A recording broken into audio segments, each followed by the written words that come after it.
AP deputy CM power star Pawan Kalyan ఒకవైపు రాజకీయాల్లో బిజీగా ఉంటూనే మరోవైపు తాను కమిట్ అయిన సినిమాలను ఫినిష్ చేసే పనిలో ఉన్నారు.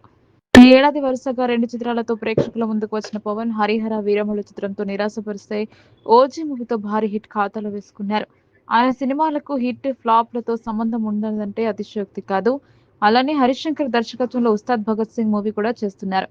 ఈ సినిమా షూటింగ్ శరవేగంగా జరుగుతుండగా మార్చి 26న విడుదల చేయనున్నారు. కాగా లేటెస్ట్ గా ఈ చిత్రానికి సంబంధించి తన వంతు షూటింగ్ కూడా ఫినిష్ చేసేశారు పవర్ స్టార్. హరీష్ శంకర్ దర్శకత్వంలో రూపొందుతున్న ఈ చిత్రంలో పవన్ సరసన శ్రీలీల హీరోయిన్ గా నటిస్తుంది. రాక్ స్టార్ దేవి శ్రీ ప్రసాద్ ఈ చిత్రానికి సంగీతాన్ని అందిస్తున్న ఈ మూవీని మైత్రి మూవీ మేకర్స్ భారీ బడ్జెట్ తో ప్రతిష్టాత్మకంగా ఈ చిత్రాన్ని నిర్మిస్తున్నారు. గతంలో హరీష్ శంకర్ దర్శకత్వంలో వచ్చిన Gabbar Singh movie industry records break చేసింది. దీంతో మరోసారి వీరిద్దరి కాంబోలో మూవీ వస్తుండటంతో సినిమాపై భారీగా అంచనాలు ఉన్నాయి. అలాగే గబ్బర్ సింగ్ తర్వాత మరోసారి ఈ చిత్రంలో పవర్ఫుల్ పోలీస్ ఆఫీసర్ పాత్రలో పవన్ కళ్యాణ్ కనిపించడం మరింత హైప్ క్రియేట్ చేస్తుంది. ఈ క్రమంలోనే ఇటీవల మూవీ ప్రమోషన్ స్టార్ట్ చేసింది చిత్ర యూనిట్. కాగా ఈ చిత్రాన్ని మార్చి 26న విడుదల చేయాలని ప్లాన్ చేశారు. అయితే మార్చ్ రేస్ లో ఉన్న పెద్ది, పారడైజ్, టాక్సిక్ వంటి సినిమాలు వాయిదా పడడంతో బాక్సాఫీస్ ఖాళీ అయింది. మార్చి 26న పెద్ది రావాల్సిండగా 27కు పారడైజ్ షెడ్యూల్ అయింది.